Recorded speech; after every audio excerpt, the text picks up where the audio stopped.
Merhaba sevgili izleyenler, Kıbrıs'ın Sesi TV 2020 ekranlarında gündem özel programında Diyalog Medya Genel Yayın Yönetmenimiz Sayın Reşat Akar'la birlikte sizlerleyiz. Kusura bakmayın biraz geciktik. Evet, bugün 25 Kasım Kadına Yönelik Şiddete Karşı Uluslararası Mücadele Günü. Evet, şiddetin her türlüsüne tabii ki karşıyız ama fiziksel ki çok daha fazla kadınlarımız psikolojik şiddete maruz kalıyorlar.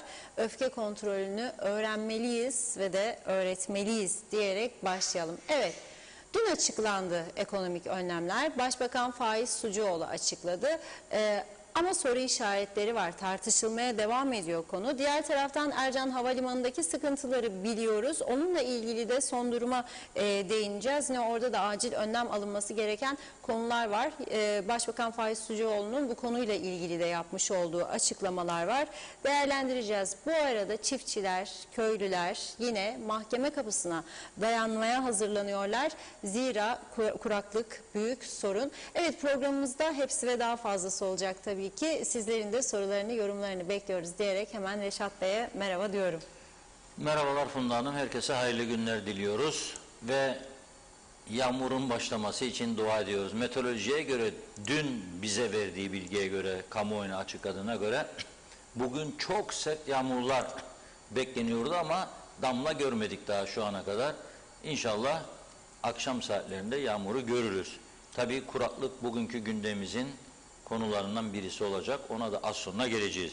Bugün evet 25 Kasım Kadına Yönelik Şiddete Karşı Uluslararası Mücadele Günü. Şimdi bazı kadınların da paylaşımlarını gördüm. Bugün onlar dahi kendilerinin durumunu eleştirir hale geldiler. Yani sadece siz diyor senede bir gün diyor mesela bir kadın diğer kadınlara, eylem yapanlara sokakta yürüdüğünüzde oldu canım şiddeti durdurdunuz. Böyle olmaz diyor. Senede bir gün ses verirsiniz. Olmaz. Ya nasıl olur? Bir defa sizin temsilcileriniz var mecliste. Çıkarlar, otururlar, eylem yaparlar. Bir ara İngiltere'de hükümetin aldığı tedbirleri biliyor musunuz? Ben bizzat gözlerimle gördüm. Marks & Spencer bir şube çalışanları, kadınlar, bayanlar iç çamaşırlarıyla sokakta durarak protesto ettiler. İç çamaşır, kilot ve sütten sadece. Ve ses getirdiler ve çözüm aldılar. Sonuç aldılar. Şimdi gene aynı şekilde meclisteki kadınlar var ama bir yığınla kadın örgütü var. İçişleri Bakanlığı'ndan listeyi talep edelim. Birlik, dernek, cemiyet sayısını. Göreceksiniz ki, talep edelim, göreceksiniz ki en fazla dernek sayısı veya cemiyet sayısı kadınlardadır, çevrecilerdedir sözde. Ve belki sağlık konusunda bir de medyada. Bizim de 10 tane 15 tane medya şeyi var. Rumlarda bir tane Cyprus Journalists Union, tabii Kıbrıs Gazeteciler Sendikası diye okunmaz, birliği diye. Union'u birlik anlamında kullanmışlar. Bir adet. Bizde dolu. Dolu. Partiler bölüyor çünkü. Sağ sol. Benden değilse geçin başka dernek kurun. Hemen yaptılar, hallettiler. Her şeyi hallettikleri gibi bize. Konumuz kadınlar. Neden şiddete uğruyor kadınlar? Bunun derinliğine inmek lazım. Ve devlet şiddete uğrayan kadınlara karşı ne yapıyor? Bakınız mahkemeler fena gitmiyor. Mahkemeler şiddet olduğu zaman, doktor raporuyla da bunu tespit ettiği zaman ağır cezasını veriyor. Bunu şiddeti uygulayana. Ama esas devlet ne yapıyor bu tür durumdaki kadınlara? Veyahut da bizim ülkemizdeki İnsanlar bütün dünyanın sorundur ama neden şiddet uyguluyor? Bunların derinliklerine inmek lazım ve birçok konuda olduğu gibi bizde de bunun ana sebeplerinin aslında çok basit olduğunu görürüz. Bir, sabırsızlık. 2, tahammülsüzlük. 3. Aile dürtüleri, kaynana maynana meseleleri çok etkilidir. Çok çok etkili. Senin diyor o saçaklı anan diyor. Saç olmayacak mıydı? Dürttü diyor. Yolladı oğlunu diyor üstüme. Sebep oldu, ayrıldık. O senin üstüne gelirse sen biraz geri dur. Sonra sen onun üstüne gidersen o geri durur. O da yok. Aileye çok önemli faktör. Çok. Niçin onu yaptı, niçin bunu yapmadı? Niçin onunla görüştün, niçin bununla görüşmedik? Neden benim yemeğimi yedi de onun konu yedi? Çok etkili. Bunlara dikkat etmek lazım. Çünkü sonuçta kadına şiddet kullanırsınız, kullanmazsınız. Bu eve yansıyor. Evde çocuklarınız bu psikoloji altında yetişiyor ve onların karakterini çok ciddi bir şekilde etkiliyor. Bunlar kanıtlanmış olaylardır. Ve bunları Türkiye'de dahi diyorum çünkü çok şiddet var Türkiye'de. Dünyanın sayılı ülkelerinden biridir şiddet konusunda. Ama televizyon programlarında, yayınlarda, gazete köşelerinde işliyorlar derinliğine, halka yardımcı olmaya çalışıyorlar şiddetin azalması için. Bizde o da yok. Çok büyük bir eksiğimizdir. Öyle bir program koysak kaç kişi izleyecek o da ayrı bir konu. Ama yeni insanlar izleyen azdır diye bunları görmezden gelemiyoruz. Ve biz Kıbrıs'ta bu şiddete karşı etkili önlem alamazken bugün baktım ki 2 tane önemli açıklama dünya ajanslarında gündeme düştü. Birisi İtalyan hükümeti şiddete uğrayan kadınlara ayda 400 euro destek sağlanması konusunda harekete geçmiş ve aynı zamanda şiddet uygulayanlara verilen cezayı da önemli ölçüde artırma kararı almış. Gene Avrupa Birliği bu konuda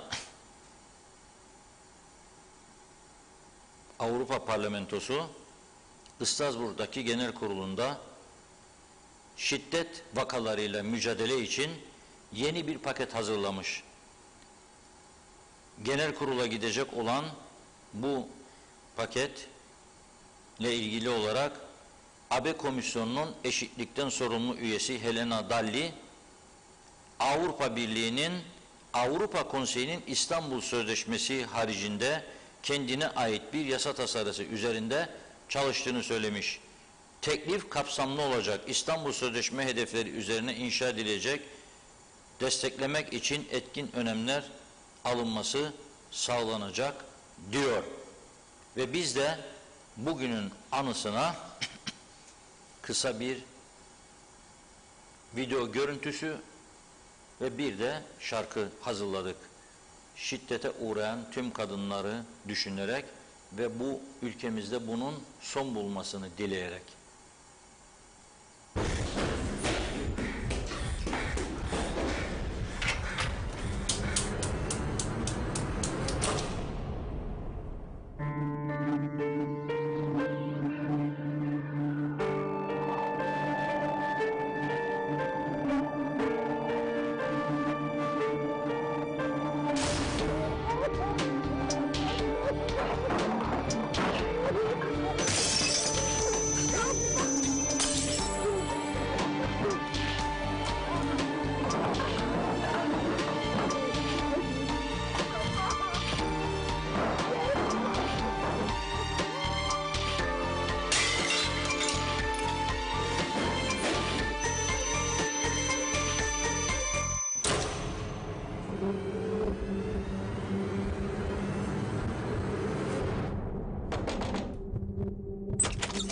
Ya elektrikli bir arıza var. Hadi Şiddet aile içi bir mesele değildir. Sen varsan şiddete yer yok.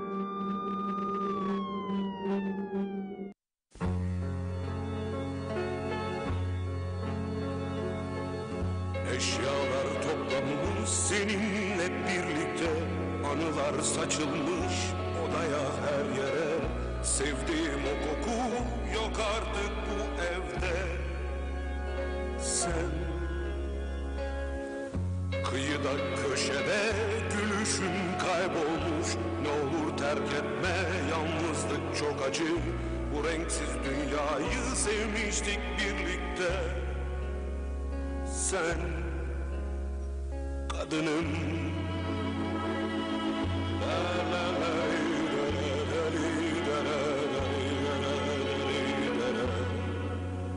Kadınım.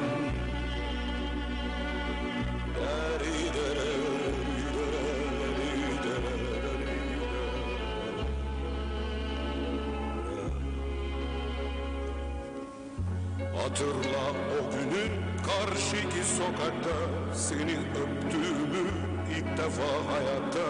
Kollarımda benim ilkbahar sabahı. Sen sönmüş bak ışıklar, ev nasıl karanlık. O ılık aydınlık yuvamız soğumuş. Geceler bitmiyor, ağlıyorum artık. Sen kadınım.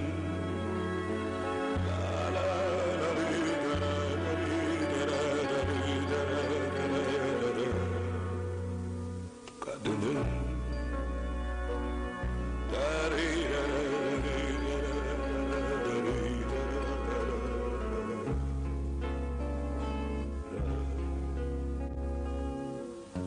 Eşyalar toplanmış seninle birlikte. Anılar saçılmış odaya her yere. Sevdiğim o koku yok artık bu evde. Sen masamız köşede öylece duruyor. Bardaklar boşalmış her biri bir yerde. Sanki hepsi hasret senin nefesine. Sen kadınım.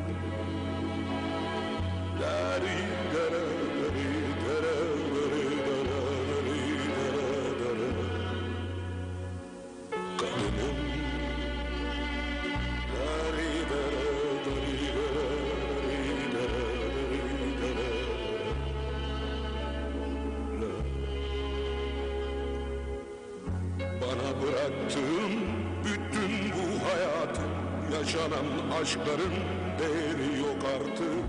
Ben sensiz olamam artık, anlıyorum. Sen şimdi çok yalnızım, ne olur kal benimle. O kapıyı kapat, elini ver bana. Dışarıda yalnız üşüyorsun. Sen kadınım.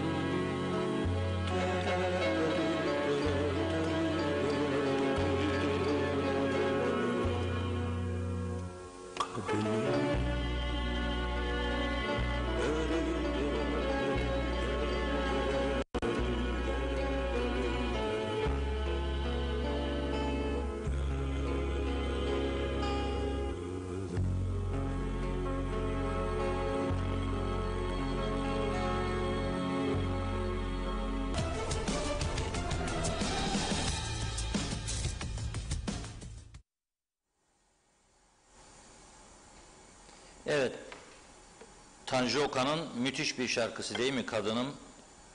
Hiç unutulmayacak bir şarkı. Onu da rahmetle anıyoruz Tanju Okan'ı. Şimdi o kadar çok konu var ki sıralayacağımız, o kadar çok vatandaşın şikayeti var ki ve bu şikayetler o kadar çok haklı şikayetler ki hangisini gündemin önüne alacağımızı bazen bizler de şaşırıyoruz, tereddüt ediyoruz daha doğrusu. Şimdi polislik sınavı vardı. Bizi devamlı izleyenler bilecek ki biz bir askerimize, 2 polisimize, 3 yargımıza güveniyoruz ve destek veriyoruz. Çünkü bu 3 kuvvetten herhangi birisinin zafiyete uğraması halinde zaten siyasetin yönettiği her yerin çöktüğü bu ülkede hiç yaşanmaz duruma geliriz. Hiç yaşayamaz duruma geliriz.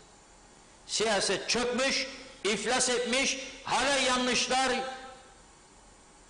yolsuzluk anlamına gelecek iştahatlar üzerinde ısrarlar, aşırı partizanlıklar ve memleketin hali ne bir doğru dürüst mezbahası, ne doğru dürüst bir cezaevi, bitmiş binalar duruyor, kullanamıyorlar, çöpleri ıslah edemiyorlar, Avrupa Birliği'nin parası verildi, yollar çöktü, bakamıyorlar, her taraf kaldırımsız, trafik çökmüş, insanlar korkmaz olmuş, istediğini yapar duruma gelmiş trafikte. Mahkemelerde 35 bin 40 bin dosya ve bir de üstüne üstlük bunun dövizde yaşanan son günlerin dramatik durumu, borçlu insanların içine düştüğü psikolojik sorun ve bunun aile ortamına yansıması ve aileleri çökme noktasına getirmesi, sağlıklı sorunların giderek artması. Korona mı sadece zannediyoruz? Hayır, koronadan 5 beter hastalıklar başladı, patladı daha doğrusu. Vardı da patladı. Nedir? Kalptir. Nedir? Kanserdir. Görebiliyoruz bunu değil mi? 25, 26, 35, 36, 40, 42, 45, 46, 50, 51, 52 insanlar patır patır gidiyor. Ne oldu? Kalp krizi geçirdi. Niçin geçirdi? Vardı bir şeyi, yoktu bir şeyi. Stres, dert, maraz insanları götürüyor.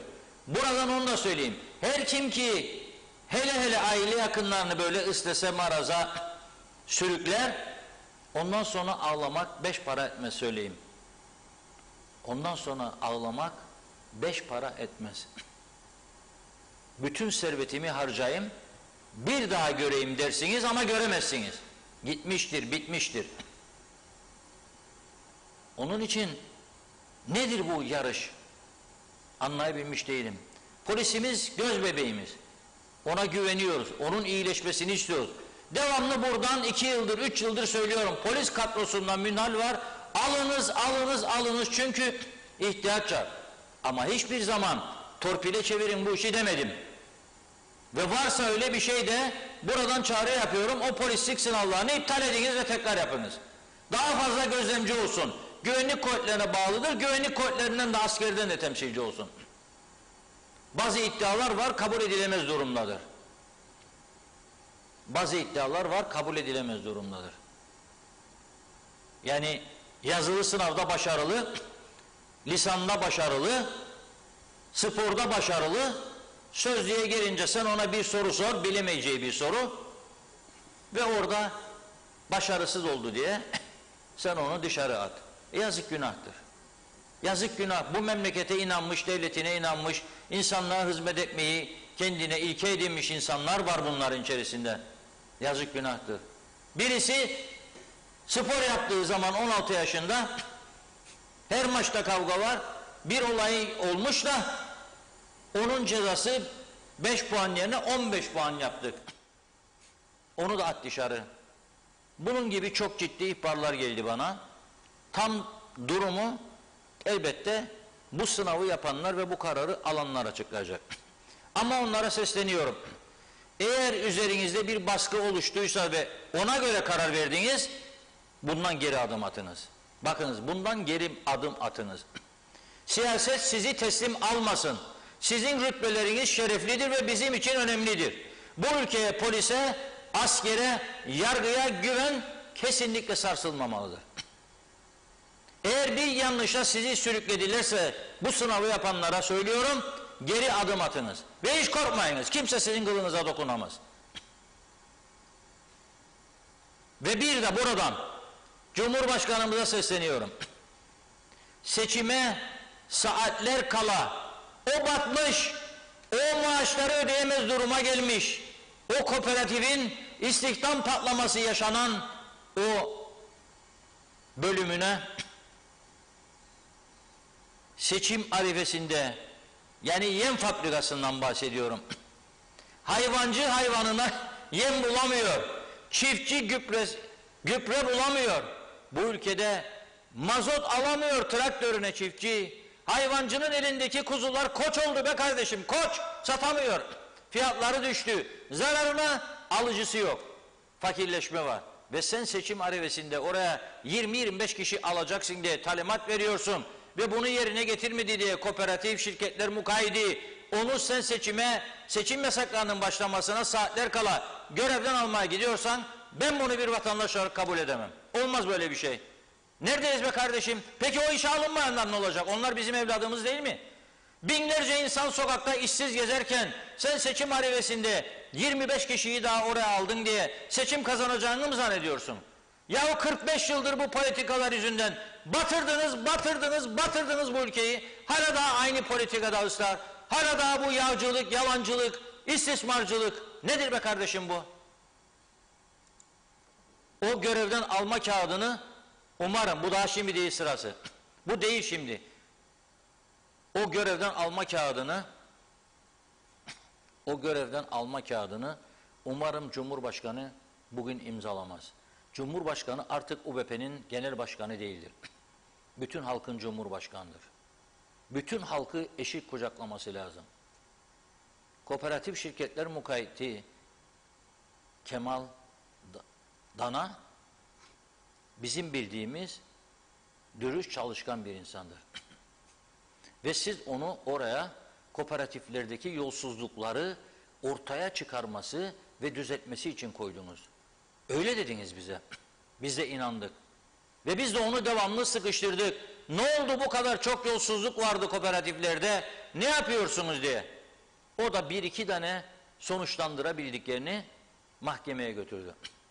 Ama siz onu bunu yaptı diye dürüstlüğü cezalandırmak istediniz.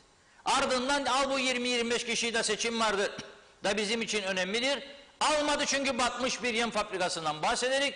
Almamış çünkü insanlar, köylüler bugün batmadıysa da yüzdürüldü, yani bir şekilde yüzdürülüyor. Durumu kritik diyelim, mali durumu.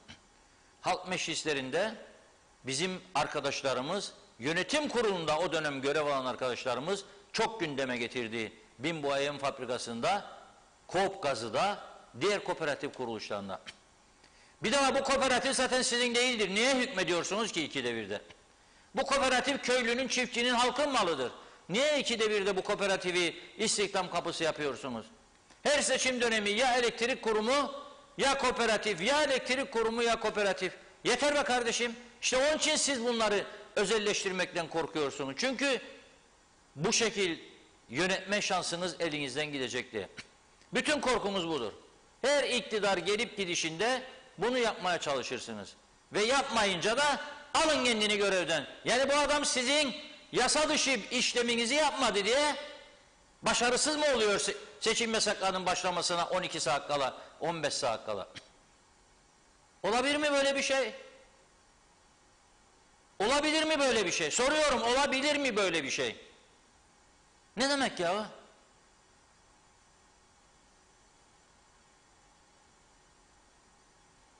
Ben Cumhurbaşkanı'nın bu görevden alma mektubunu onaylamayacağına inanıyorum. Tanıdığım bir insandır ve bu konuda kendisinin iradesine güveniyorum. İmzalarsa zaten o zaman kendisi de toplumun, halkın nazarında nasıl karşılanacağını tahmin edebilir. Buradan kendisinden rica ediyorum bir vatandaş olarak. Görevini tam olarak yapmaya çalışan bir adamı siz seçim yasaklarına saatler kala görevden alamazsınız. 25 kişi alacaksınız diye unutmayın, bunu da söylüyorum size. Onunla çarparsanız 250 kişi, dananın ailesi 2500 kişi. Bir de size oradan gelecek balyozu düşünün şimdi bakalım siz bu seçim döneminde. Yeter artık ya. Eksik olsun seçimlerinizde, hükümetçilik oyunlarınızda, meclis oyunlarınızda. Eksik olsun, usandık, yorulduk artık.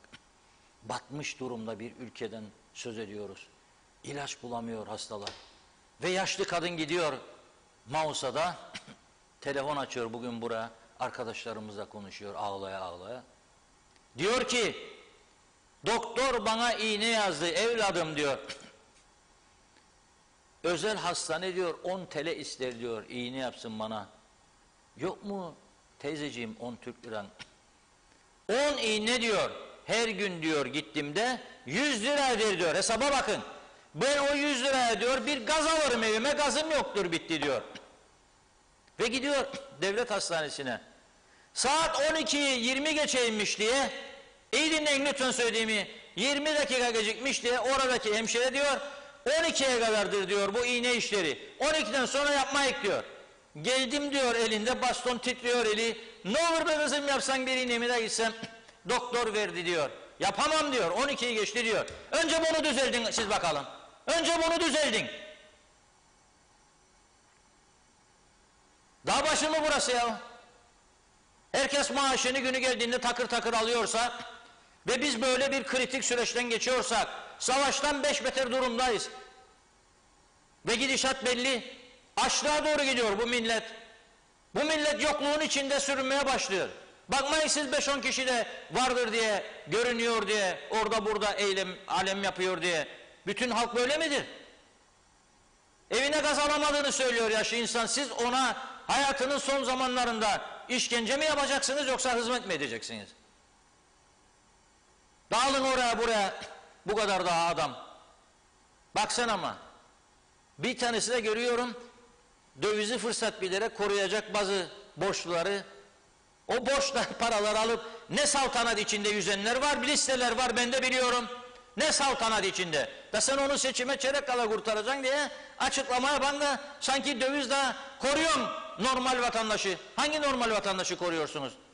Hangi normal vatandaşı koruyorsunuz?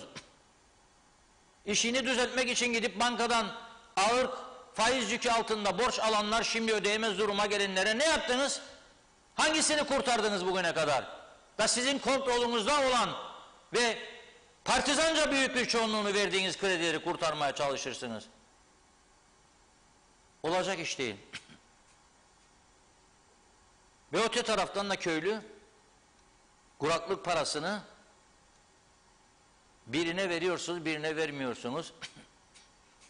5 kilometre ötedeki köy, biri alıyor 5 kilometre ötedekine vermiyorsun. 15 milyon Türk lirası yoktur diyorsun, size vereyim. 150 bin dönümü kapsam dışı bırakıyorsun. Ve şimdi yağmur da yağmadı mesela.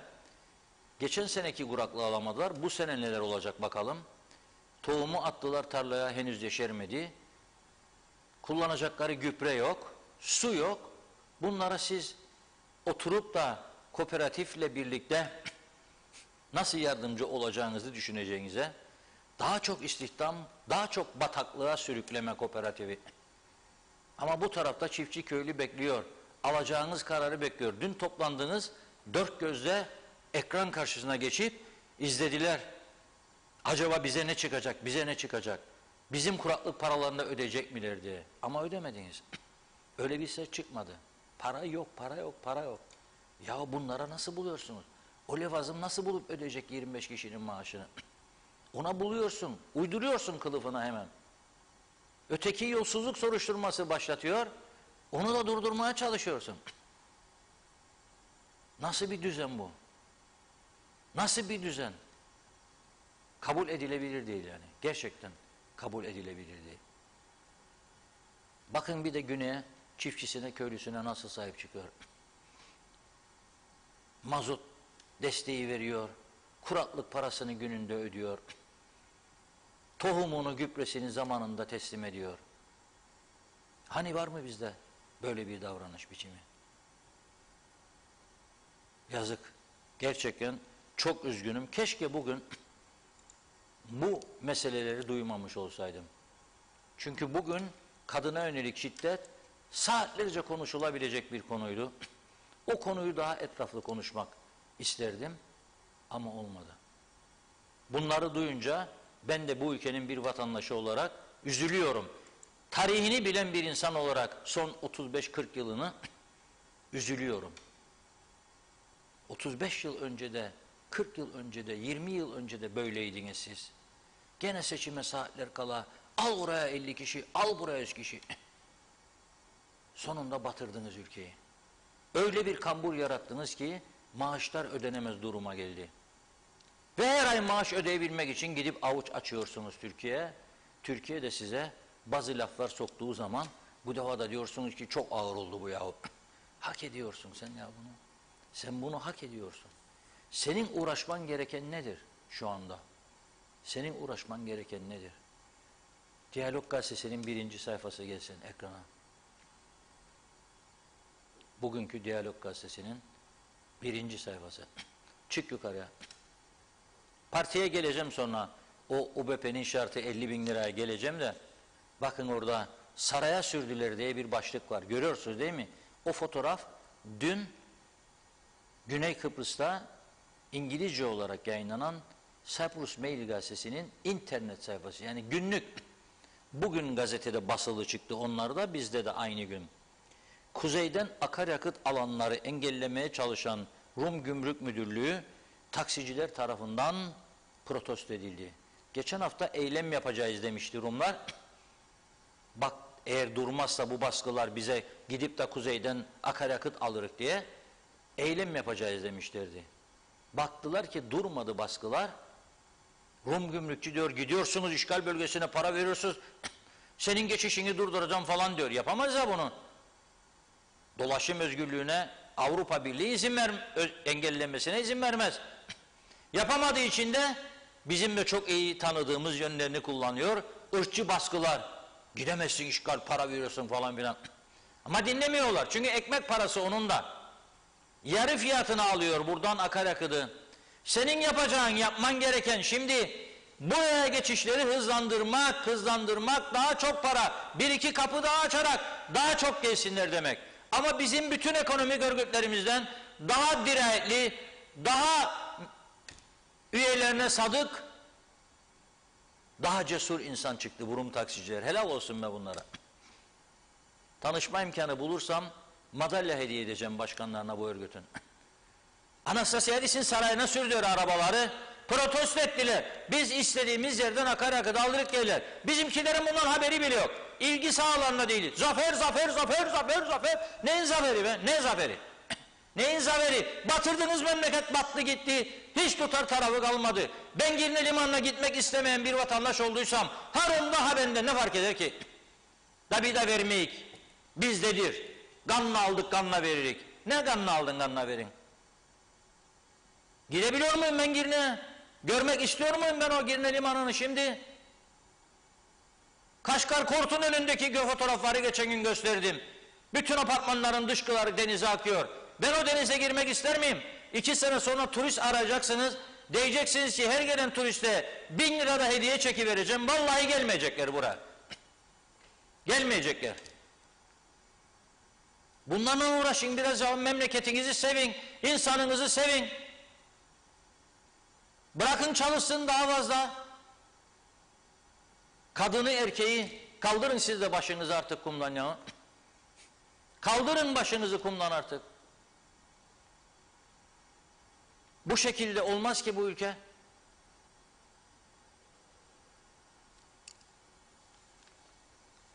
Çok üzgünüm gerçekten.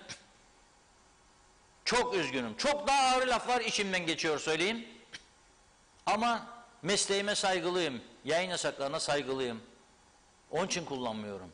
Yoksa çok daha ağır laflar hak ediyorlar. Ama bu kadarla kalmak istiyorum. Ve tekrar çağrı yapıyorum. 1. Polis örgütüne. Bu sınavı bir daha gözden geçiriniz. Bize gelen iddialar doğruysa, eğer size baskılar varsa bunu iptal edin. Daha doğrusunu yapın bir daha.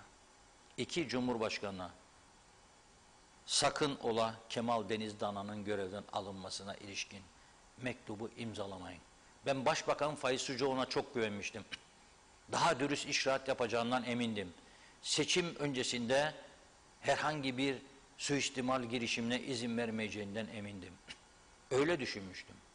Ama bu olmadı. Partisi kendisine baskı yapmış olabilir ama bu olmadı. Hayır arkadaşlar diyeceksiniz. Hayır, hayır, hayır. Seçim bitsin, ihtiyaç varsa münhal ilan edersiniz. İhtiyaç varsa herkes eşit bir şekilde katılır ve girer. Şimdi siz birine torpil yaptığınızı düşünüyorsunuz da o torpil yaptığınız gencin arkadaşı ne düşünecek aklınızda? O da işsiz. Nasıl düşünecek? Sonra size protesto yapacak, eleştiri yapacak. Siz de döneceksiniz, o gavurdan yana diyeceksiniz. O devlete karşı diyeceksiniz. Hiç kimse devletine karşı değil, hiç kimse düşmandan yana değil. Çözüm isteyen hiç kimse de gavur olamaz. Bu yarattığınız adaletsiz düzen nedeniyle çözüm istekleri devamlı yukarı doğru çıkıyor. Sonra siz altta kalacaksınız, söylüyorum. Sonra siz, vatan millet edebiyatları artık mide doyurmuyor. Kimse buna inanmıyor artık. Hiç kimse. Bir insan ne ister? Adalet ister ülkesinde. Adalet. Adalet olmazsa hiçbir şey olmaz. Evet, buyurun Funda Hanım. Evet, mesajlara başlıyorum o zaman. Çok teşekkür ediyoruz her zamanki gibi ilginize. Seher Altunterim'in mesajını görüyorum. İlk diğerleri maalesef yetişemedim. Yazılıdan 53 alarak birinci gelen kardeşimi mülakatta elediler demiş. Selçuk Uskan korona hapı Aralık ayında Güney Kıbrıs'ta olacakmış. Çok büyük müjde oldu diyor. Şenay Hilmi, hayırlı akşamlar, hayırlı yayınlar, Londra'dan selamlar. Bekir Elmazoğlu, sen çok yaşa Reşat Bey, daha dur neler görüp şok olacağız yazmış. Semra Altunterim, birinci geleni mülakatta düşük puan verdiler. Olan puanı da öğrenci belgesini zamanında geç götürdüğü için askerliğini geç ertelendi diye 15 puan kestiler ve birinci gelen elendi Reşat Bey. Çok üzgünüz ve güvenimiz sarsıldı her şeye karşı diyor. Hasan Nihat Erduran, devlete, yargıya, askere güveni kimse sarsamaz, kamu menfaati bunu gerektirir. Çerçeveleyip asılacak bir cümledir bu. Yıldız Safa, hayırlı akşamlar yazmış. Teşekkür ediyoruz. Akın Gül Bebek, görevden almayı bıraksınlar da asgari ücrete bir çare bulsunlar. Tuzlukları insanlar açlıktan artık aç, çaresiz kaldılar diyor. 25 kilo yem oldu 130 lira. Öğrencilere de bir çare bulunsun demiş Yunus Özer. Allah sizden razı olsun. İyi yayınlar. Bir yerde bir zulüm oluyorsa ve siz sessiz kalıyorsanız siz de zulüm edenler kadar zulüm edenlerdensiniz. Kemal Gözay, iyi yayınlar. Ey cemaati Müslümin, kim temizleyecek başını bu işlerin Reşat Bey demiş. Belgin Rıfat, şans vermeleri lazım, alabilirler, meslek içi eğitim verebilirler ya da bir yıllık deneme kontratı yapabilirler. Eskiden ortaokul mezunları bile polis olurdu. Ne oldu? Adamlar işlerini özenle yaptı ve emekli olana kadar da çalıştı, çavuş oldu. Daha fazla yükselemedi ama çok başarılı, insana değer veren polislerimiz var diyor. Gerçekten 100 değil belki de 300 yeni polis almaları gerek. Nüfusa ve yerleşim yoğunluğuna göre yetersizdir şu anki rakam. Natalya Dede, iyi akşamlar. Şikayetim var. Sağlık Bakanlığı, Milli Eğitim Bakanlığı sisteminden şikayetim var. Oğlum Lapta Yavuzlar Lisesi'nde orta 2 çift aşılı. Her hafta test yapıyoruz. Ancak bugün sabah öğretmen tarafından mesaj geldi diyor. Okula gidilmemesi söylendi. Bir saat sonra tekrar öğretmen yazdı. Herkes bileklik taksın dedi. Zorunlu olduğunu da söyledi. Böyle bir şey olur mu? Bu sistemi Sağlık Bakanı ve Milli Eğitim Bakanı düzeltmezse oğlumu hiç okula yollayamayacağım. Bu çocuk dışarı bile çıkamaz şu anda. Bilezik taktılar diyor. Benim kızım da ilkokula gidiyor. PCR yaptılar 2 tane. İkisi de negatif çıktı. Şimdi oğluma bileklik taktılar. Allah korusun pozitif çıkarsa demiş.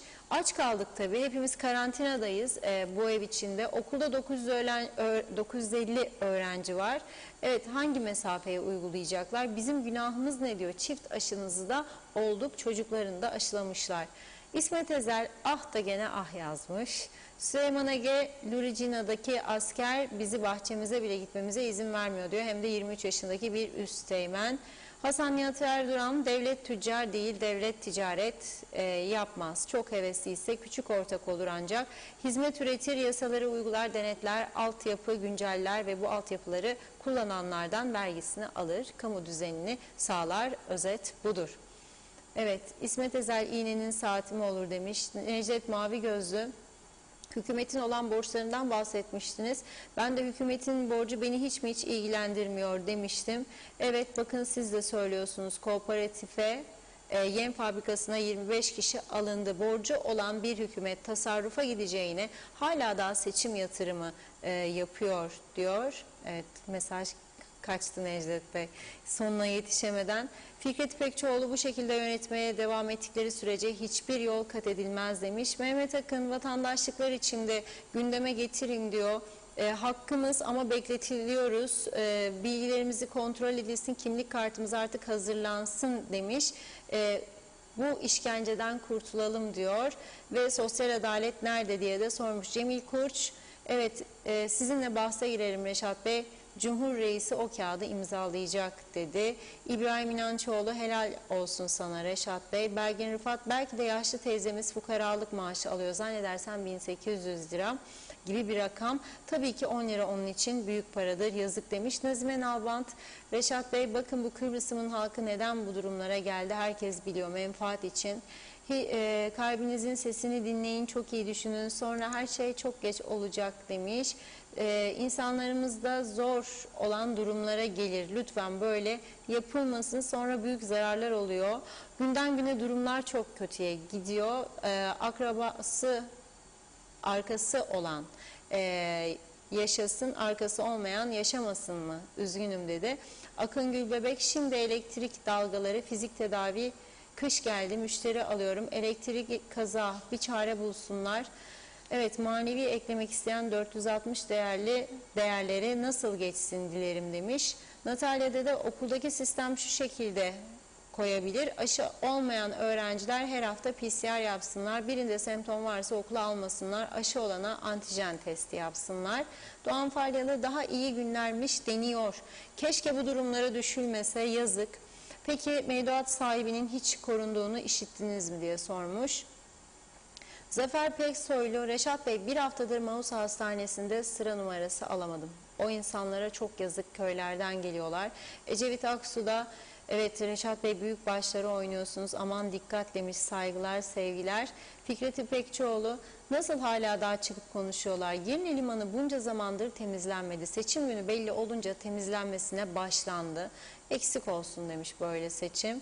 Eser Yurteli de iyi yayınlar diliyor. Teşekkür ediyoruz. Mehmet Akın, yıllardır bir şekilde UBP hep iktidarda. Bence bunlardan kurtulmak ve yeni, bilgili, atik ve üretken gençlere görev vermek lazım. Erol Topçu, ağzına sağlık Reşat abi yazmış. Murat Ekler, evet ben BRT'nin önünden 5 defa geçiyorum. Öğlen 12 gibi geçtim. Grev devam ediyordu, müzikler falan. Şimdi durum nedir diye sormuş.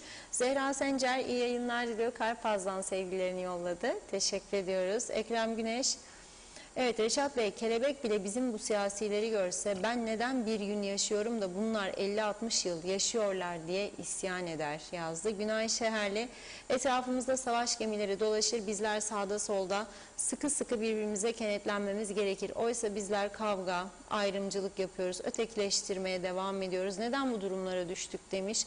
45 yıl aynı konuları tartışıyoruz. Şu anda gemi dibine vurmuş durumda. Hal böyleyken tünelde ışık da sondu demiş. Evet, Natalya'da da çocuklar gitgide bulaşıyor.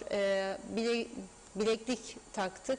Oğlumu okula yollayamıyorum demiş. Zaten hiçbir şeyde anlamıyor okula gittiğinde de.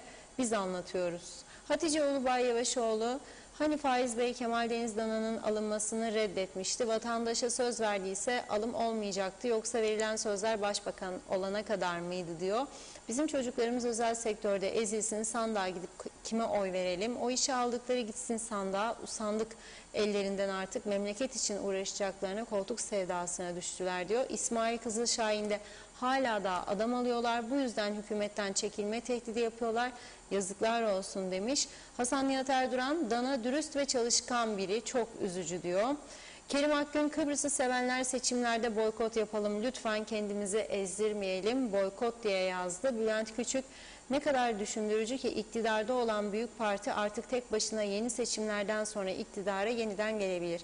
Birçok halktan kişinin de açıkça söylediği gibi muhafazakar Merkez Sağ Parti tek başına iktidarı zorlamaya başlamıştır. Ancak her zaman hatırlamamız gereken bir konu var. Muhalefetteyken başka, iktidardayken başka. Telden çalan birçok mızıkacı ve birçok orkestra şefi bu güzelim diyardan, ülkeden ve mevkilerden çok ama çok geçmişlerdir. Saygılar diledi. Mesajlar çok var ama ara da vermem lazım. Bakayım. Sonay Tarsuslu, Ben yardım 1800 lira alıyorum. 15 gün yetmiyor. 50 yıldır Türk lirası eriyor. Bir günde yükselmedi. Dünyanın sonu geliyor herhalde. Nefes alamıyoruz demiş. Sanki cehennemde yaşıyoruz. 2 yıldır pandemiyle savaşıyoruz. Bir de sterlin artışı. Yaşanmaz bir hale geldik. Şengül Emine yetkili iyi yayınlar, sağlıklı günler diledi. Sayar Aker, üretim için fabrikalara ihtiyaç var. Siyaset olmasın, üretim olsun. Şarap ve çikolatayla gönülleri fethederiz diyor. Nazime Nalbant'ta yaşlı kadının durumuna acıdım, içim yandı, ağladım. Nedir aldığı yaşlılık parası da ondan 10 TL isterler. İğnesini yaptılarsa 5 gün bu parayı verdiğinde hiç umurunda olmayabilir demiş. Yapmayın, yardımcı olun diyor. Eren Bey de ilgililer bilgisiz, bilgililer ilgisiz bir ülkede yaşıyoruz. Reşat Bey, iş yapana değil işimi yapana oy verdiğimiz müddet hiçbir şey değişmeyecek. İyi yayınlar dilerim dedi. Engin Sedat Tözün de ne şikayet ediyoruz demiş. Ne dolar, ne euro, ne sterlin yasası, ne TL, forever UBP demiş. Forever KKTC diyor. Taner Şah, Reşat Bey size teşekkür ederim dedi. Bir iki mesaj okuyup ara veriyorum. Hala Ak Yollar'da iyi yayınlar. Evet, çok teşekkür ederim. Sıkıntılarımız bitiyor diyor. Çok mersi, çok naziksiniz. Aytaç Bey de evet, gelen aynı, giden aynı. 45 senedir hiçbir şey değişmemiş. Petrol satılsa bile Reşat Bey ne olacak? Örtülü ödenek çıkacak. Paralar yine onların olacak. Allah hepimizin yardımcısı olsun. Çile Bülbülüm şarkısını çalar mısınız diyor. Saygılarımla dedi. Çok teşekkür ediyoruz ve burada mesajlara bir ara veriyorum. Sözü Reşat Bey'e bırakayım. Bırakayım mı? Çok mesajlar özelden. Çok teşekkür ederim ama bazısı yani korktuğu için değil. Programın altına yazmakta sıkıntı çekenler var. Onun için özelden yazıyor. Onlarca yani çok fazla mesajlar. Bu arada Funda Hanım okurken okuyabildiğim kadarını okuyabildim. Çok teşekkür ederim. Gelen bazı görüntüler de var Girne Limanı'ndan. Şimdi arkadaşımız Mehmet Kurus'a gönderdim. Rejide o ekrana getirecek. Yürüdüm diyor dün akşam Girne Limanı'nda, antik limanında. Zifiri karanlık der Kıbrıslılar, çok karanlık. 18 tane saydım diyor, üşenmedim, lamba yanmıyordu. Bu kadar zor mu diyor 18 tane lambayı değişmek.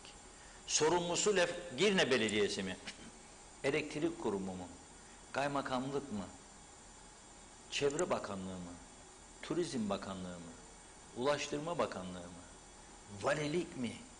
Pardon, valilik yanlış söyledim. Kaymakamlık. Kimdir sorumlusu onu? Bir antik limanın sahibini belirleyemedik 45 senede. Herkes bir tarafından kapmak istediği gene bir takım partizanca ve düşünceler ve şahsi menfaatler öne çıkarak mamur ettiniz, böyle rezil ettiniz bizi bütün dünya. Antik limanda ben gece yürüyüş yapamayacağım ama 74 öncesinde babalarımızı yürütmezlerdi orada Rumlar diye şikayet ettik bütün dünyaya. Durkoslar buraya giremezlermiş, sivil polisler. Bizim oldu şimdi işte, hadi gidin bakalım. Şimdi bizimkiler izin vermiyor bize gidelim. Karartıyorlar oraları. Gelirseniz düşer başınızı yararsınız diyorlar bize. Turistleri hiç istemiyorlar.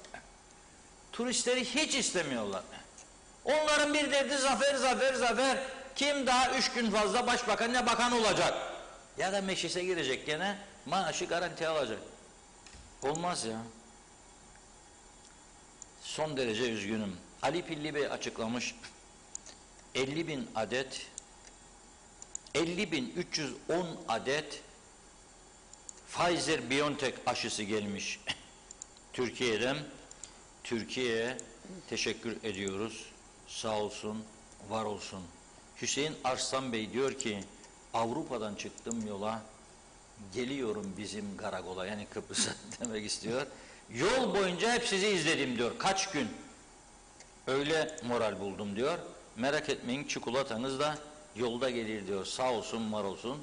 Biz ona ikram edelim buyursun. Burada çikolatamız da var, reçelimiz de var, balımız da var, pekmezimiz de var. Bir de aynı zamanda zeytinyağı çay. Bazı izleyicilerimiz diyor ki aman size bir şey olmasın, korkuyoruz. Bu çay iyi gelir diyorum. Kalbe falan İçiyorum, iyi geliyor. Size de tavsiye ediyorum. Şimdi bugün bir üzücü haber de pandemi hastanesinden geldi. 64 yaşındaki Ayer Mustafa oğulları, 73 yaşındaki Halil Koday koronadan hayatını kaybetmiş. Allah rahmet eylesin, nur içinde yatsınlar.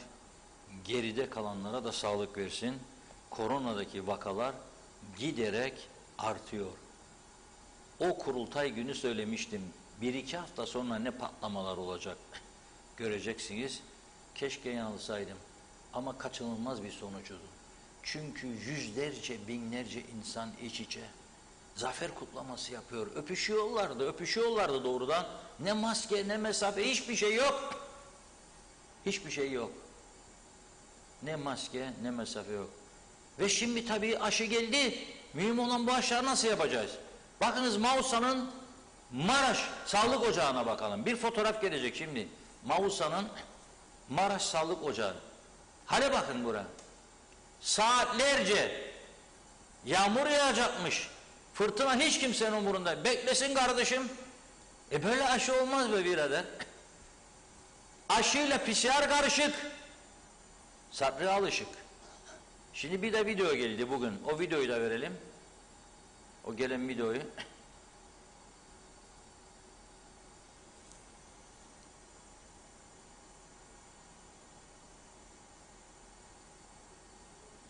Bugün.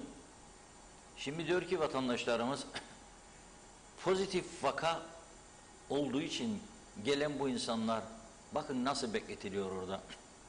Bunlar bir an önce gerekli kontrolleri yapılıp gidecekleri yere gönderilmesi gereken insanlar. Durumu ağır olan hasta yatağına, durumu daha iyi olanlar evinde karantina veya bir başka yere. Ama bakın saatlerce. Nedir sebebi biliyor musunuz? Doktor yok.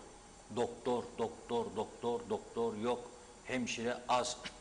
Az olan hemşireler gergin büyük bir kısmı. Bakın yaşlı kadına çek ve 2 dakika kenara, bir iğne 1 dakika sürmez. İnsanları sevmeyi unuttuk. Sevmeyi. Problem buradadır.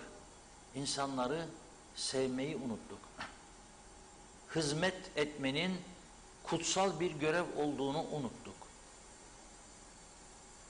Bu şekilde nereye gideceğiz?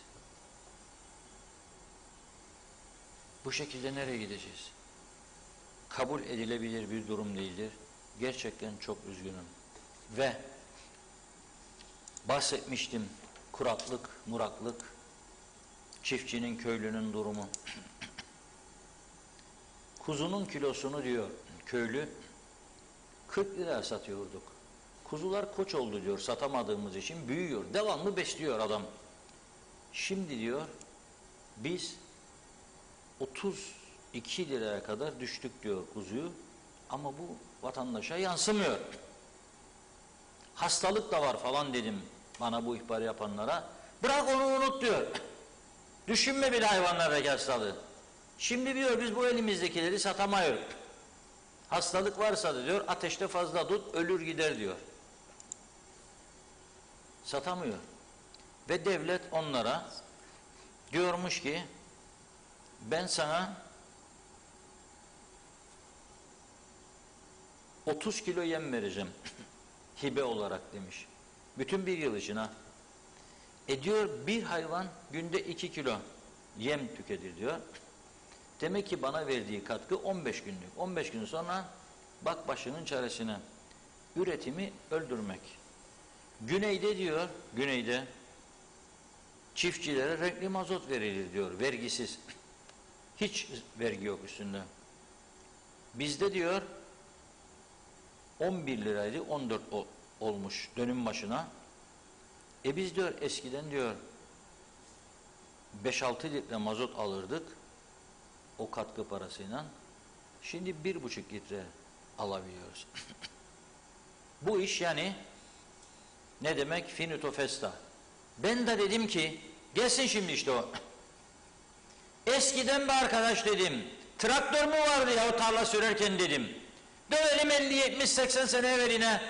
Doğrudur dedi, katır sürerdi dedi. Ha buraya bakın. Buraya bakın siz. Dünya teknolojide çağ atlarken bizi götürdükleri nokta bu. Koyacaksın katırı tarlaya, bir kişi önden çekecek, bir kişi arkadan itecek, sürecek tarlayı. 70 sene gerisine götürüyorlar bizi. 70 sene. Da Avrupa istiyormuşuk. Hangi Avrupa? Afrika'ya da geçtik. Hangi Avrupa ya? Ha böyle koyacaksın katırı tarlaya süreceksin.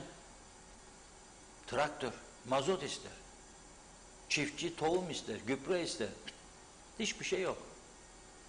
Bir miktar veriyor, ağzını kapatıyor kendisine. O zaman yarın marulu da, maydanozu da Türkiye'den ithal edecek. Tabii Türkiye'de de bulabilirsek, çünkü Türkiye'de de üreticiler çok isyanlara oynuyor, sıkıntıdalar. Geçim sıkıntısı büyük. Bu dövizdeki patlama, ya o Türk halkı üretir diyorlar. Birçoğumuzun bildiği bir giyim markasından söyleyeceğim. Kiili. Dün patronu Bloomberg televizyona bağlandı telefonla. Çok güzel konuşan, çok sevimli bir iş adamı. Dedi ki şu anda biz satmayı düşünmüyoruz zaten bir şey. Derdimiz satmak değildir diyor. Derdimiz ham madde getirip de stoklayıp kendimizi hazırlamak. Ve diyor bugünkü kurlarla maliyet bir tişörtün kısa kollu diyor 45 TL'ye çıktı. Biz diyor bunu kaça satacağız? Ve diyor zaten bu vatandaş diyor 15-20 lira tişörtü alamazken 45 lira maliyetli olan tişörtü kaça satacağım ve nasıl alacak? Ve diyor ki mesela diyor ipliği diyor birkaç Avrupa ülkesi saydı. Bunlardan getiriyoruz diyor. Pamuk da diyor dünyada tek ihracatçı ülke diyor. Avustralya diyor. Bakınız Avustralya İngiliz sömürgesinden Commonwealth üyesi. Bizim gibi bir ada ülkesi. Onlar ne güzel şeyler yapıyor. Ben Avustralya dendiğinde aklıma ne gelirdi benim? Çok temiz etleri. Avustralyan. Çok güzel etleri var. Çünkü çok yeşillik yediriyorlar hayvanlara. Bir de şarapları vardır. General Hardy'nin adını verdikleri Hardy's. Şimdi Avustralya satıyormuş meğer dünya. Biz de öğreniyoruz. Bu tekstil konfeksiyon sanayinin patronları konuşuyor. Öğreniyoruz. %70'i diyorlar üretimin ithalata dayalıdır. Döviz vererek getiriyoruz. Döviz yükseldi de sana ne oldu kardeşim dediklerine doğru değil demekti. Yani %100 Türk ürünlerini kullanarak yapmıyorlar. Yoktur diyor. Yün diyor bir tek ihracatçı var. O da diyor Avustralya. Ta Avustralya nere Türkiye nere. Getiriyor, stokluyoruz diyor. Çünkü her aradığımızda da bulamıyoruz diyor. Onun için Türkiye'de de ciddi malzeme sıkıntısı başladı. Ciddi sıkıntılar var, olacak. O yüzden söylüyorum. Kendi üretimimizi ayakta tutmamız lazım, desteklememiz lazım. Üretimi desteklemekle görevli kooperatif, Merkez Bankası ve ona bağlı şubeler ana görevi istihdam patlaması yaparak zarar üstüne zarar yazmak değildir. Banka kar ediyor bir şekilde. Neden, nasıl ettiğini de hepimiz biliyoruz bankanın. Çok kredi var dışarıda, devlet kurumlarında. Yüklüyor faizi üstüne, kağıt üstünde karlı görünüyor. Ama paralar batmış Kıbrıs Türk Hava Yolları, batmış Toprak Ürünleri Kurumu, batmış Telefon Dairesi. Şimdi seçime gidiyorlar. Bekliyorum bir tanesi çıksın desin ki ey Kıbrıs Türk halkı, sizi bu dertlerden ben kurtarmak için projelerim.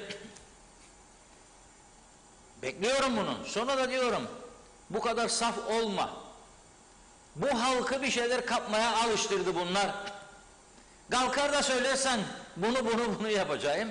Oy vermezler sana, sınıfta kalırsın. Seni severim, senin yanındayım, sen o vatanım yapan diyenler de seni terk eder. Çünkü alıştırdılar bu insanlara. Alıştırdılar bu insanlara bir şeycik yedirmeyi. Alıştırdılar. Menfaat veriyorlar. Dağıtıyorlar menfaati. Nasıl düzelecek bu ülke? Sonra da hep beraber şikayetlerimiz artacak. Onun çocuğu aldı, benim çocuğum alınmadı. Nasıl olacak? Ve enteresan değil mi? Ne umuyoruz ki milletvekili olduğumuzda ne değişecek hayatımızda? Ne kazanacağız? Neden milletvekili olmak istiyoruz? Madem ki bu konuştuğumuz sorunları çözecek bir plan proje yapamıyorsun çünkü partin kabul etmiyor bunu. Madem ki bu halka bir yenilik getiremeyeceksin, neden istiyorsun? Ey kardeşim Süleyman, Mahmut ve Mehmet, ne umuyorsun? Şerife Hanım, Fatma Hanım, Hüsnü Hanım. 50.000 lira istiyormuş. En büyük parti 25.000 diyor. Vereceğim diyor. Peşin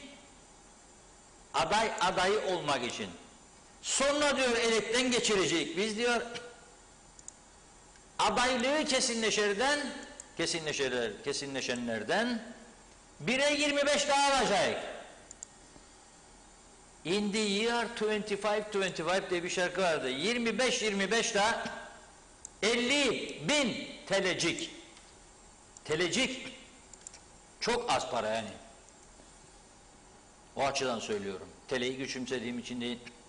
50.000 Türk lirası verecek. Büyük para değildir ya diyorlar 50.000 lira bu zamanda. Orası doğru. 2 aylık milletvekili maaşı. Hesaplar adam şimdi 4 sene gidecek bu iş. 2 aylığı helal olsun. 2 aylıkta gidecek seçim süreci. Ne yapsan kişisel meyhanelerde olacak. Yemek verme falan filan. Pazar diyecek ki bak bu aile çok ihtiyaçlı. Yap bir sepette götür de belki alın oyunu diyecek. Onun için demek ki verecekler. Başladı UPP'de de adaylık başvuruları. Bugün Diyalog Gazetesi'nin manşeti milletvekili aday olmak isteyenler için başvuru süreci başladı.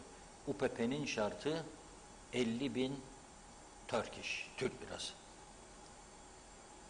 Daha dün başlamış adaylık başvurusu. 2 saat içinde koşa koşa 3 kişi gitmiş. Yaz beni baba demiş. Daha bakalım. Birçok parti aday bulmakta zorlanacak ufaklar. Ama bir inat bir murat.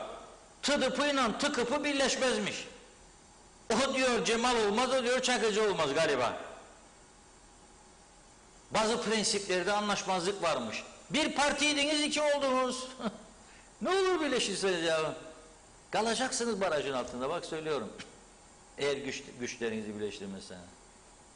Kabul etmezlermiş birleşmeyi onlar. Şimdi bunlarda Tıdıp'ı daha karar vermemiş. Adaylarından kaç para isteyecek? Belli değilmiş. CTP ben adaylarından para almam ama seçime girer kazanırsa maaşının %20'sini zaten alıyorum. Geleneksel bir uygulamadır. Milletvekili olduğumuz CTP'dan unutmayın. 20.000 ise maaş %20'si gittiği partiye. Yani 4.000 lirasını vereceksiniz. Cepte kalacak 16.000. Ona göre hazırlığınızı o şekilde yapın. Halkın Partisi henüz belirlememiş. Yeniden Doğuş Partisi iktidara koştuğunu söylüyor. Anket yaptırmış. O da diyor ki 12.000 alırım ben UBP gibi insafsız değilim diyor. 25 değil 12.000 alırım. Enteresan bir durum var ortada. Bu arada kimin gelip kimin gitmeyeceğine dair de bir yerli şirketimiz bugün anket yayınladı ilk 3 parti diye. Ama aldığım bir kokuya göre Gezici şirketinin sahibi Murat Gezici bugün yeniden gideyim bir demiş bu yavru vatana. Koklayayım orada bir havayı. O da Kıbrıs'a gelmiş veya geliyor. bugün burada olacak. Ekip de hazır.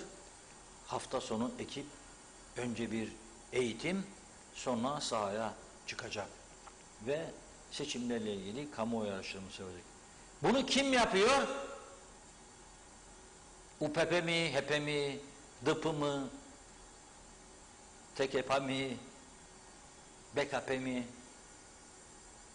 Kolay bir iş değil çünkü iyi para ister bu iş. Güvenilir bir anket için bilemediniz yani 25-30 bin dolar cepten çıkması lazım. O sistemle artık dolarla çalışıyor. Gezici'nin bu yapacağı anket sonuçlarını hepimiz merakla bekleyeceğiz tabii. Ama kendisi yakın çevresine bunu kendisi için yapacağını söylüyormuş Murat Bey. Ben bunu kendi şirketim adına yapacağım. Çünkü Kıbrıs'a ilgi gösteriyorum ve merak ediyorum ne olacak seçimlerde diyormuş.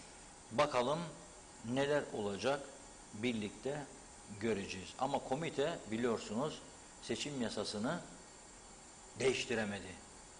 Ad hoc komite kurdular. Ad hoc. Bu isimcikleri bulmakta Avrupalıdır bu arkadaşlar ya. Memleketi tertiplemede ise Afrikalı. İsim bulmadan numara bir Avrupa isimleri. Ad hoc komite. Ne yaptınız?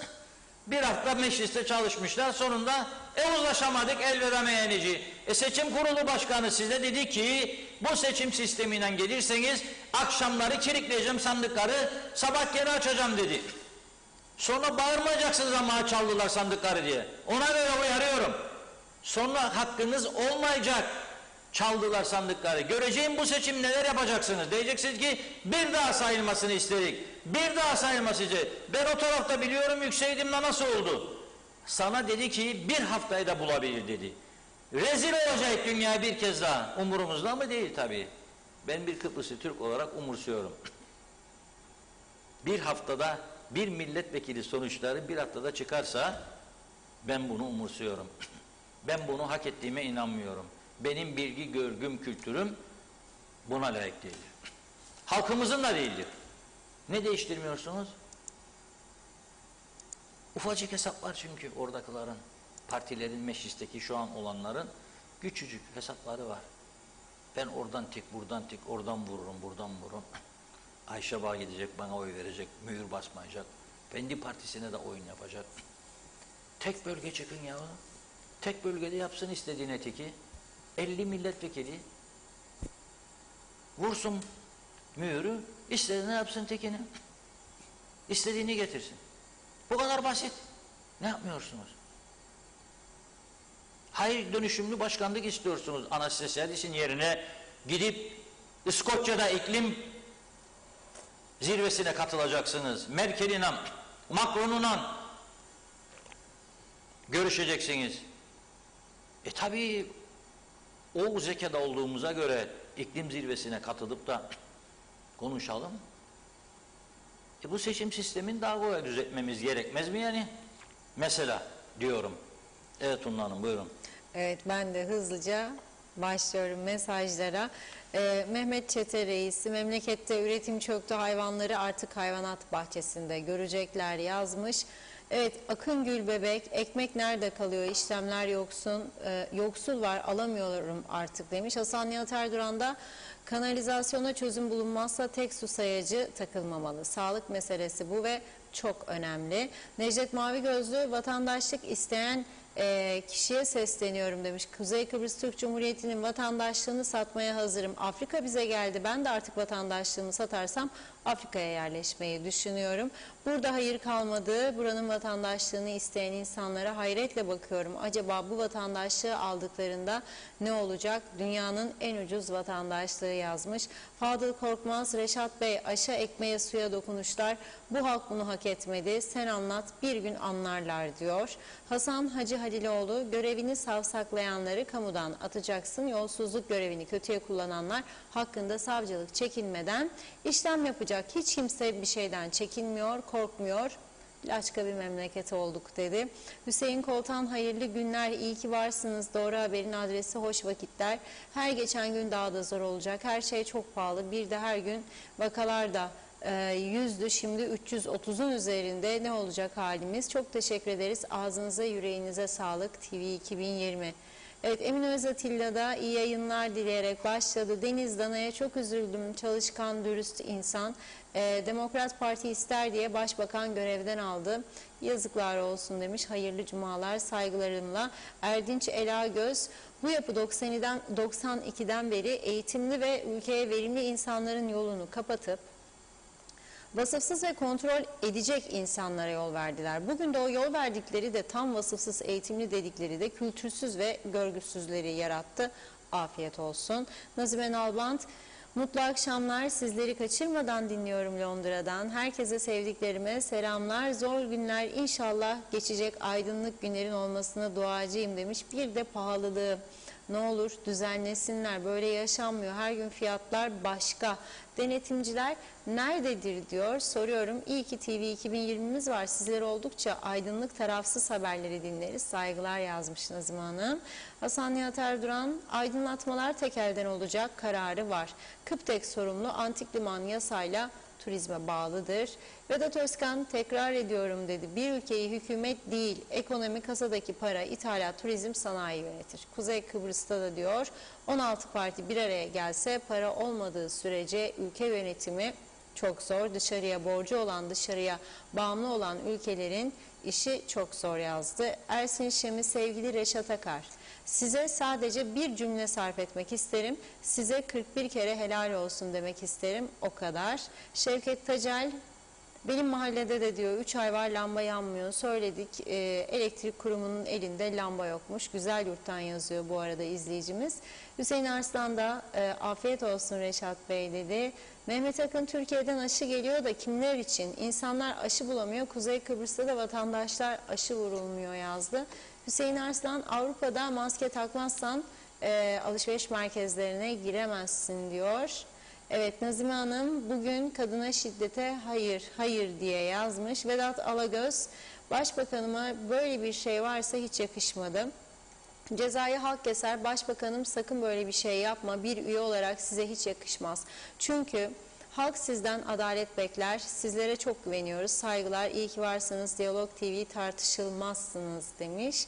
Yılmaz Nasipoğlu, öpüşmeler diyor daha bundan sonra başlayacak. Hele bir adaylar belirlendikten sonra diyor daha ne öpüşmeler olacak demiş.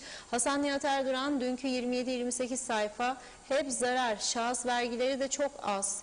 Çözüm o sayfanızda halka hizmet için, bari Kuzey Kıbrıs'a vergi vermeyenler ağlamasa diyor. Verenler de yüklense vergi sistemine, faturasız tahsilat yasak, vergi kaçırır, suçtur.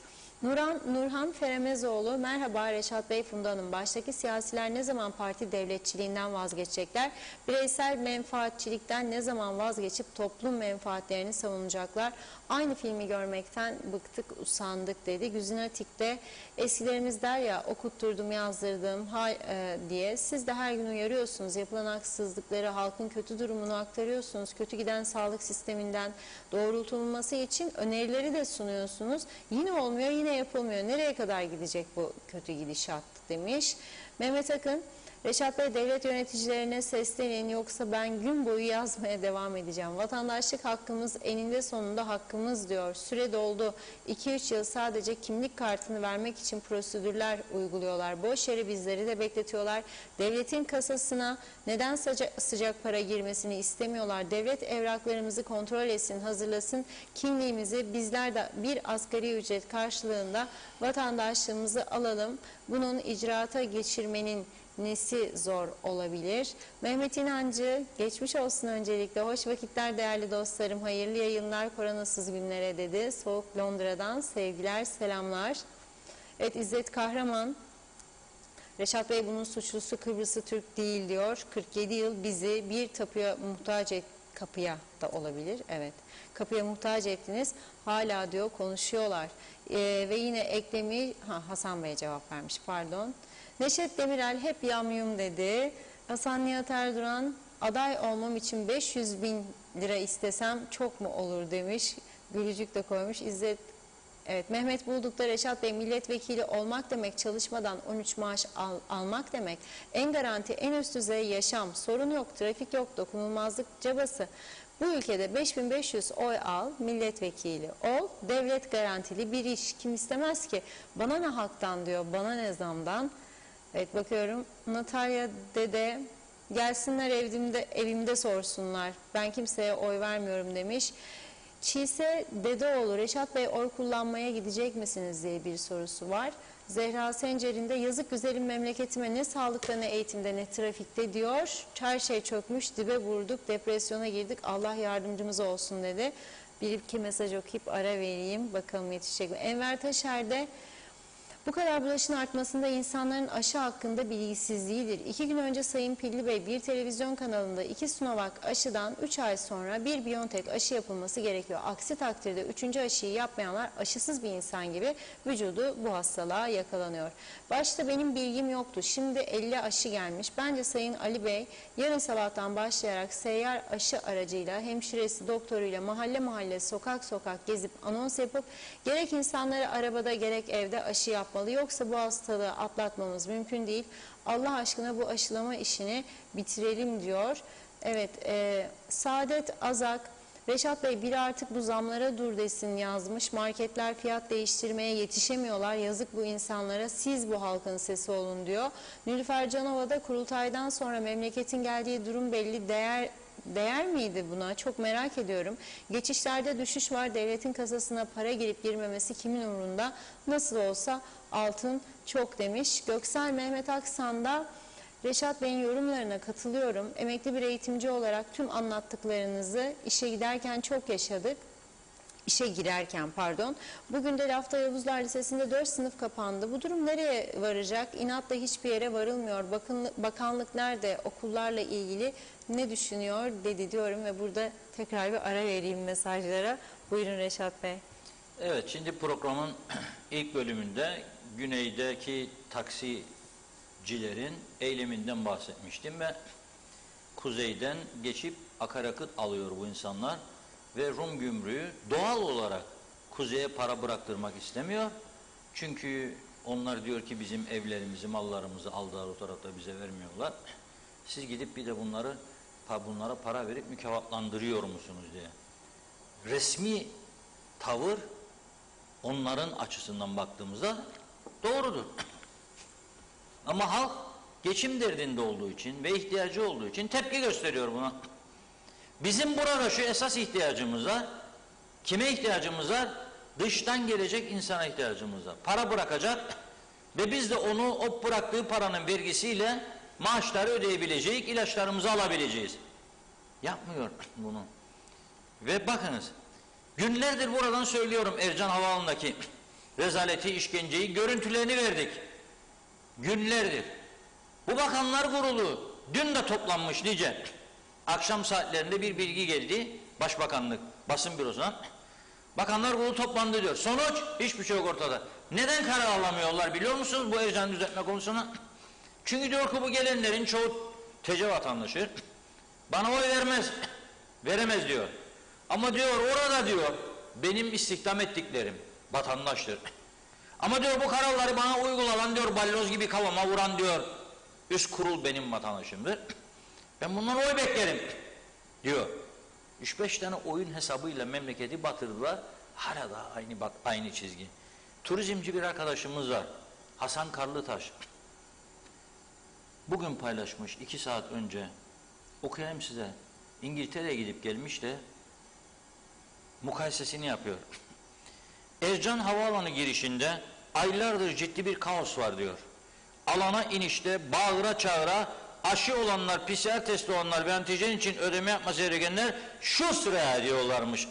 Koyun sürüsünü çekerler ya. Gelen yolcuları öyle görüyorlar. Koyun sürüsü diye. Amatör görüntüler var diyor. Polis kontrolünden önce 1 veya 2 masaya gidip mühür ve diğer işlemler gibi karşılığın parçası oluyorsunuz diyor. Karışıklığın parçası oluyorsunuz. Aybaşı diyor İngiltere'ye gittim. Geçişte sadece elektronik pasaport okuyucu vardı diyor. İnsan ile temas 0 diyor. 5-10 saniyede sadece pasaportu makineye okutup bavulumuzu alıp çıktık. Çünkü Covid ile ilgili tüm işlemler uçağa binişle yapılmıştı. Tamam, belki ülkemizde bu sistem şu an için kurulamaz ama mantıklı bir organizasyon yapılmalı diyor. Çünkü ilk intibanın edinildiği yer olan hava alanındaki bu karmaşa kabul edilemez. Onlar ediyor. Mühim olan onların etmesidir. Memleketi yöneten onlar olduğuna göre edebilirler. Ya hatta ben korkuyorum. Yarın o bir gün yani baktılar, gördüler ki bu işkenceyi çektirdikleri halde geliyor insanlar.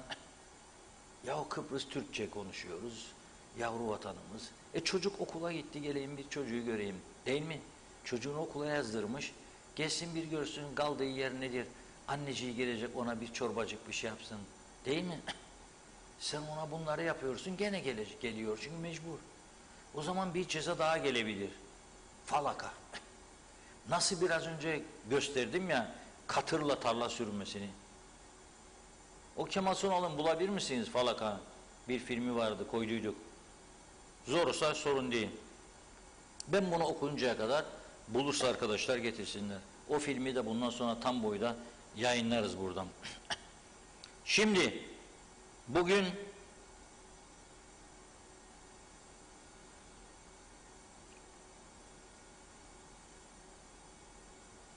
un kullananlara, un tüketenlere, kimdir bunlar? Mantıcılardır, börekçilerdir, fırınlardır. Mektup gitmiş unculardan. Okuyorum size şimdi. Değerli müşterimiz diyor. Ham maddemizin dolara endeksi olması ve kurdaki yüksek değişkenlik sebebiyle sağlıklı risk öngörüsü yapamamaktayız. Dolayısıyla diyor 24.11.2021 tarihine itibaren dün yani fiyatlara gerçeğe yakın seviyelerinde ayarlama yapabilmek için kurdaki dengelenme sağlanana kadar satışlarımız günlük ve peşin olacaktır. Anlayışınız için diyor, teşekkür eder, iyi çalışmalar diliyoruz.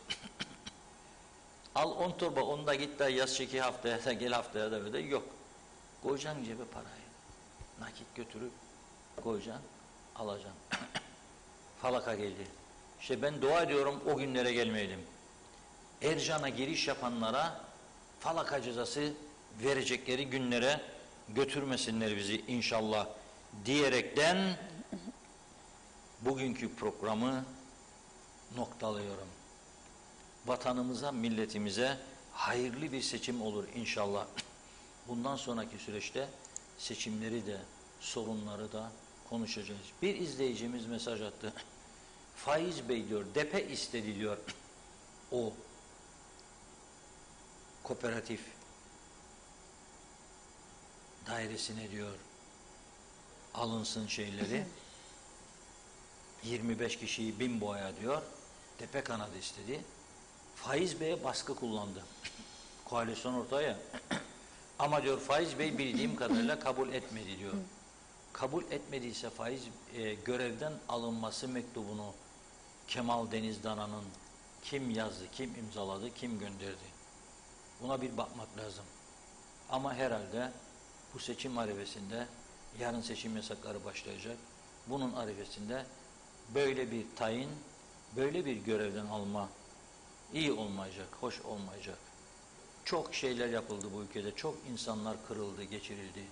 Çok insanların onuruyla oynandı. Çok yazık işler yapıldı. Bari bu saatte bir durun lütfen, bir durun, bir durun, bir durun. Zaten akşamları her gece bol bol ziyafetler.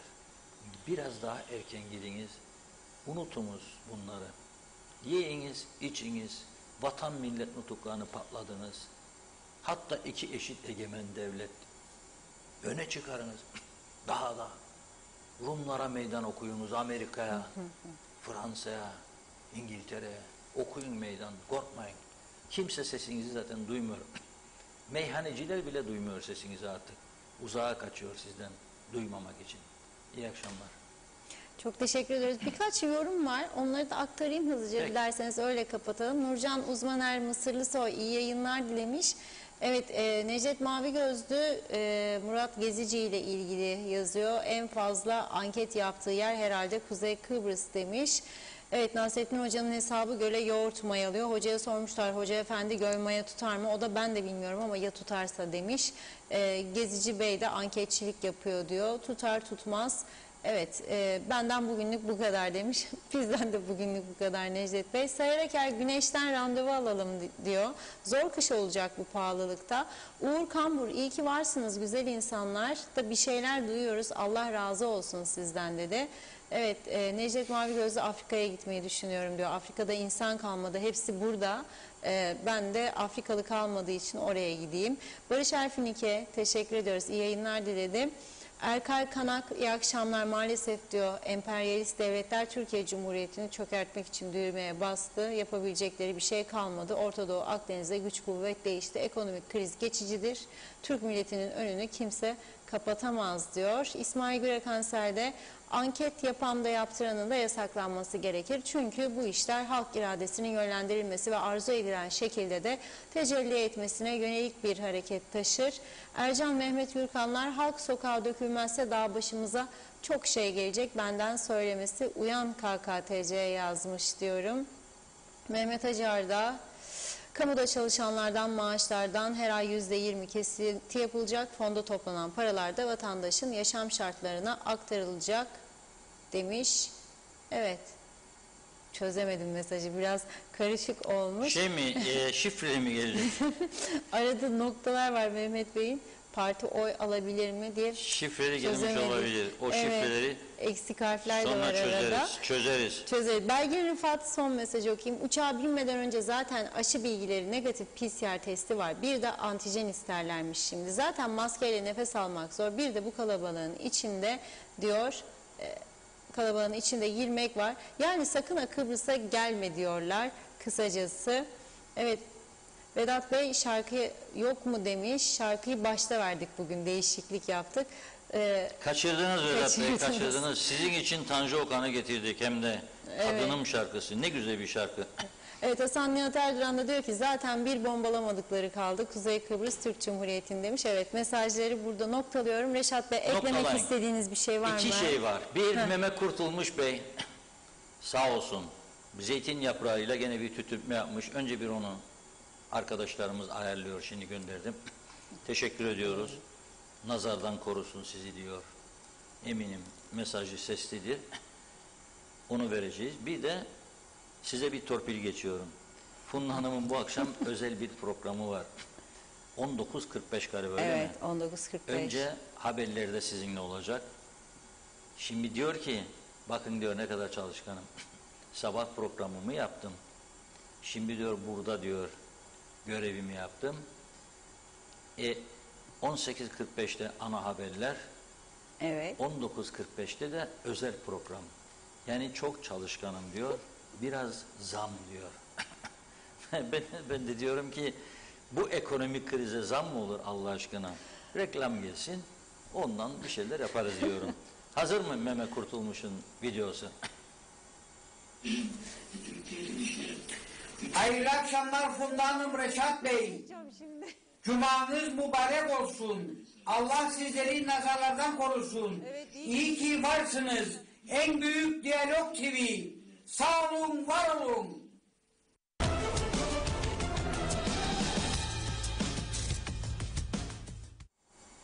Teşekkür ediyoruz Mehmet Bey ama Perşembeyi Cuma yaptı. Bir gün önceden getirdi. Biz yollatmak mı istiyor acaba anlamadım. Çok teşekkür ediyorum. Herkese yarın yeniden görüşmek umuduyla. Buradayız. Yarın daha bakalım neler olacak neler. Onları hep birlikte konuşacağız. Düzgün iş yapsınlar. Alkışlamak bizden. İhtiyacımız var. Düzgün işlere ihtiyacımız var. Girne limanını gösterdim değil mi? Haydi bakalım bu akşam gidin o lambaları değiştirin. Aydınlansın Girne. Yarın sizi alkışlayın buradan. Yapmazsanız devam. Evet. Ağzınıza sağlık. Çok teşekkür ediyoruz her zamanki gibi. Evet sevgili izleyenlerimiz, bugünlük programımızı burada noktalıyoruz. Reşat Bey'in de dediği gibi bugün tempo yoğun. Saat 19.45'te de çocuklarımızın eğitim hakkını konuşacağımız bir program olacak. Doktorumuz var, psikologumuz var. Kesinlikle kaçırmayın derim ben de. Yeniden görüşünceye dek hoşça kalın.